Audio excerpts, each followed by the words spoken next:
जी नमस्कार, प्रणाम। हम हैं गायक आरजू अंचल और आई देखी एक कोरोना महामारी में पूरा देश त्रस्त बा, दुनिया त्रस्त बा। यही तरह जनता सरकार से पूछती है का एगो गीत में के भाव बा। और नेता लोग से पूछतिया हो कि नेता लोग से पूछतिया जनता बेचारी, बताही नेताजी, अरे बताही नेताजी कहिया जाई महामारी, बताही नेताजी कहिया जाई महामारी, बताही नेताजी। एही रे कोरोना से लोग परेशान बा, एही रे कोरोना से लोग परेशान बा। कैसे परिवार चली हथेलिए पर जान बा, कैसे परिवार चली हथेलिए पर जान बा। और कैसे के घर ही में हो, कैसे के घर ही में दिनवा गुजारी, बताही नेताजी, और बताही नेताजी कहिया जाई महामारी, बताही नेताजी। और का पब्लिक कहती है सरकार से कि हो गई चुनाव, ख्याल करियब गरीब के, हो गई चुनाव, ख्याल करियब गरीब के। मरतिया जनता तनी देखी अब करीब से, मरतिया जनता तनी देखी अब करीब से। और केहू के सुहाग लाले हो, केहू के सुहाग लाल जाता पारा पारी, बताही नेताजी, अरे बताही नेताजी कहिया जाई महामारी, बताही नेताजी। नर्स और डॉक्टर के लोग काफ़ी सराहना करते हैं, इसलिए कि अपना परिवार, अपना सारा जिम्मेदारी के निभाते हुए ये भी प्रक्रिया के लोग निभावता कैसे।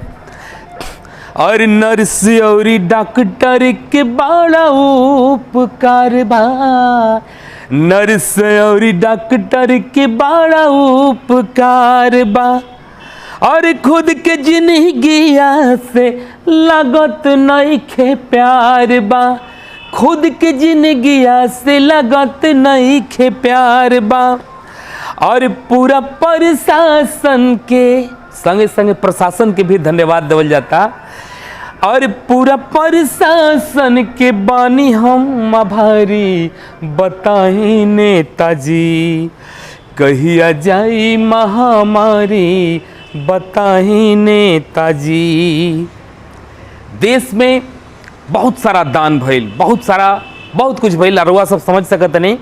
लेकिन वो दानी लोग से हम ये भी कहब कि तनी ऑक्सीजन खातिर रउआ सब दान देही, ऐसे कि आज के डेट में ऑक्सीजन के बहुत ज़रूरी बाटे। लोग के प्राण दांव पर लगल बा कैसे।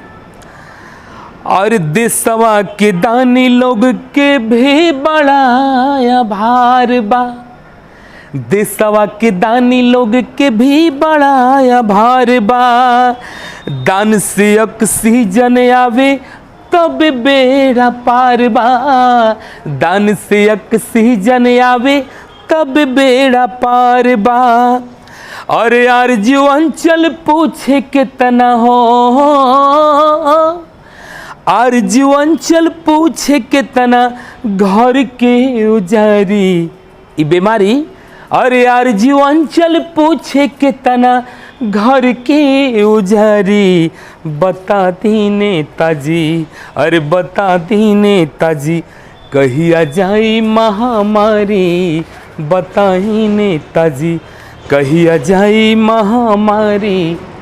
कि नेता लोग से पूछतिया जनता बेचारी, बताही नेताजी कहिया जाई महामारी, बताही नेताजी कहिया जाई महामारी, बताई नेताजी कहिया जाए महामारी बताई नेताजी। धन्यवाद।